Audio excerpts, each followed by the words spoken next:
नमस्कार साथियों, UPSC master में आपका स्वागत है। 1517 ईस्वी में धर्मांध सुल्तान सिकंदर लोदी की मृत्यु हो चुकी थी। इस धर्मांध सुल्तान ने कुछ लोक कल्याणकारी कार्य भी किए थे, जिनमें से एक अनाज पर से कर समाप्त करना है। इसकी मृत्यु के पश्चात 1517 से 1526 ईस्वी तक इब्राहिम लोदी ने सल्तनत की बागडोर को संभाला। इब्राहिम लोदी लोदी वंश का भी अंतिम सुल्तान था और दिल्ली सल्तनत का भी। सिकंदर लोदी की मृत्यु के पश्चात कुछ अफगान सरदारों ने मिलकर बैठक की, जो उस दौरान किंग मेकर हुआ करते थे। उन्होंने यह निर्णय लिया कि इब्राहिम लोदी सिकंदर लोदी का वास्तविक उत्तराधिकारी है, परंतु वह इस अनुभव से गुजर रहे थे कि सिकंदर लोदी ने अमीरों के विशेषाधिकारों को चुनौती दी है, अफगान राजत्व को अस्वीकार किया है। तो इसलिए वो चाहते थे कि दिल्ली सल्तनत की सत्ता को एक हाथ में न रखकर दो हाथों में सौंपा जाए। तो इसी को ध्यान में रखते हुए दिल्ली सल्तनत को दो भागों में विभाजित किया गया। दिल्ली का नेतृत्व सौंपा गया इब्राहिम लोदी के हाथों और जौनपुर को स्वतंत्र किया गया और यहाँ का नेतृत्व दिया गया जलाल खां के अधीन।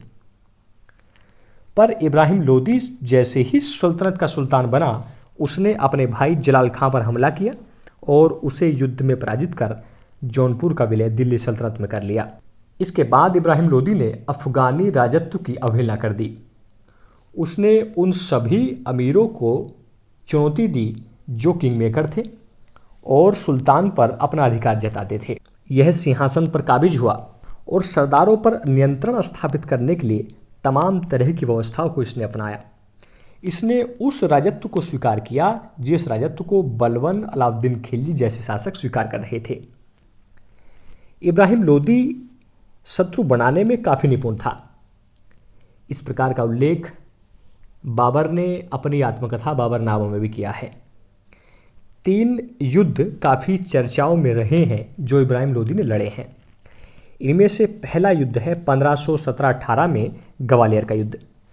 ग्वालियर का शासक उस दौरान राजा मानसिंह का बेटा विक्रमजीत हुआ करता था। जैसे ही दिल्ली सल्तनत की सेनाएं ग्वालियर किले के सामने जाकर खड़ी हुई, विक्रमजीत घबरा गया और उसने आत्मसमर्पण कर दिया। इससे इब्राहिम लोदी प्रसन्न हुआ और उसे शमशाबाद की जागीर प्रदान कर दी। 1517-18 ईस्वी में ही इब्राहिम लोदी ने मेवाड़ अभियान किया, पर मेवाड़ ऐसा राज्य था जो दिल्ली सल्तनत को चुनौती देने में सक्षम था। यहाँ का नेतृत्व राणा सांगा कर रहे थे। इसी के चलते इब्राहिम लोदी और राणा सांगा के मध्य खतौली का युद्ध हुआ। इस युद्ध में प्रारंभ में तो किसी भी पक्ष की विजय नहीं हुई, पर जैसे ही इब्राहिम लोदी की सेना वापस हटी तो राणा सांगा ने चंदेरी पर हमला कर दिया और उसे मेवाड़ के अधीन कर दिया। 1518-19 में राणा सांगा ने धौलपुर के युद्ध में इब्राहिम लोदी को एक बार फिर से पराजित कर दिया। इब्राहिम लोदी जस तस वो सभी कार्य कर रहा था कि क्षेत्र राज्य लगातार अप्रसन्न बने हुए थे। इसके अलावा इब्राहिम लोदी पंजाब के सूबेदार दौलत खान लोदी को भी लगातार परेशान कर रहा था। पर कुछ ऐसी परिस्थितियां बन रही थी कि अब भारत पर विदेशी आक्रमण होना था, जिसे भारत के इतिहास की रूपरेखा को ही पलट कर रख देना था। दिलावर खान लोदी ने, जो उस दौरान पंजाब का सूबेदार था, अपने पुत्र दिलावर खां को बाबर के पास भेजा कि वो आए और भारत पर आक्रमण करे। भारत में दिल्ली सल्तनत का ताज उसके लिए तैयार है। इससे पहले राणा सांगा भी बाबर के पास अपने दूत भेज चुका था कि वो आए और दिल्ली सल्तनत पर राज्य स्थापित करे। एक और व्यक्ति था जो इब्राहिम लोदी के रक्त वर्ण से था। वो था इब्राहिम लोदी का चाचा आलम खां। इसने भी बाबर के पास निमंत्रण भेजा कि वो आए और दिल्ली सल्तनत पर अधिकार स्थापित करे। बाबर को इस मौके की तलाश थी, क्योंकि बाबर दर बर दर घूम रहा था।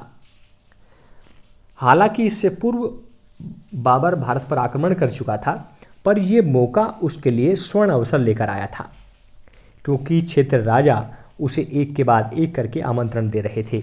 इन्हीं आमंत्रण को और अपनी परिस्थितियों को स्वीकार करते हुए बाबर ने निश्चय किया कि वो भारत जाएगा, आक्रमण करेगा। 21 अप्रैल 1526 ईस्वी में जो दिल्ली का प्रवेश द्वार जाना जाता है पानीपत के नाम से, वहाँ इब्राहिम लोदी और बाबर की सेनाएं आमने सामने हुई। इस समय तक आते आते इब्राहिम लोदी की स्थिति काफ़ी दुर्बल हो चुकी थी। संपूर्ण पूर्वी भारत उसके हाथों से निकल गया था। जब यह युद्ध हुआ तो इस युद्ध में इब्राहिम लोदी मारा गया। इस युद्ध में बाबर की विजय के दो प्रमुख कारण रहे। सबसे पहला कारण है इब्राहिम लोदी की शत्रु बनाने की नीति।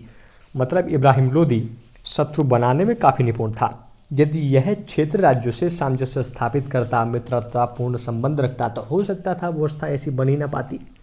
और दूसरी, बाबर श्रेष्ठ योद्धा था, तो उसकी श्रेष्ठ युद्ध नीति जिसमें उसने तुगलमा पद्धति को अपनाया, उस्मानी पद्धति को अपनाया और श्रेष्ठ तोपखाना प्रयोग में लाया, उस वजह से बाबर की विजय हुई। मित्रों, इतना ही जानना जरूरी है। इसी का कुछ पार्ट हम प्री के पॉइंट ऑफ व्यू से आगे बाबर के समय में डिस्कस करेंगे। वो इतना बड़ा आपको पढ़ने की ज़रूरत नहीं है, पीएचडी के लेवल पे जाने की ज़रूरत नहीं है, क्योंकि प्री में 12th स्टैंडर्ड का आपको नॉलेज होना चाहिए।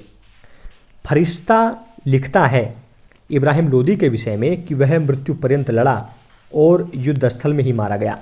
नियामतुल्लाह ने लिखा है कि सुल्तान इब्राहिम लोदी के अतिरिक्त भारत का अन्य कोई सुल्तान युद्ध स्थल में मारा नहीं गया। ये पेपर में पूछा गया है कि ऐसा कौन सा सुल्तान रहा है जो युद्ध स्थल में ही मरा, तो वो है इब्राहिम लोदी। मुझे आशा है कि इब्राहिम लोदी के संबंध में आपके सारे फैक्ट और कंसेप्ट क्लियर हो गए होंगे। मेंस में एक प्रश्न पूछा जाता है कि अधिकांश भू प्रकंपीय लड़ाइयाँ पानीपत के मैदान में ही क्यों लड़ी गई, क्योंकि पानीपत में 3 युद्ध हुए। तो इसको हम डिस्कस करेंगे जब मेंस में हम जो है आपका सिलेबस कराएंगे। आप जो है एक प्रश्न का उत्तर दीजिए, निम्नलिखित में से किस सुल्तान ने अन्न कर को समाप्त कर दिया था। आपके 4 विकल्प इस प्रकार है: ए फिरोज शाह तुगलक, बी बहलोल लोदी, सी सिकंदर लोदी या फिर डी इब्राहिम लोदी।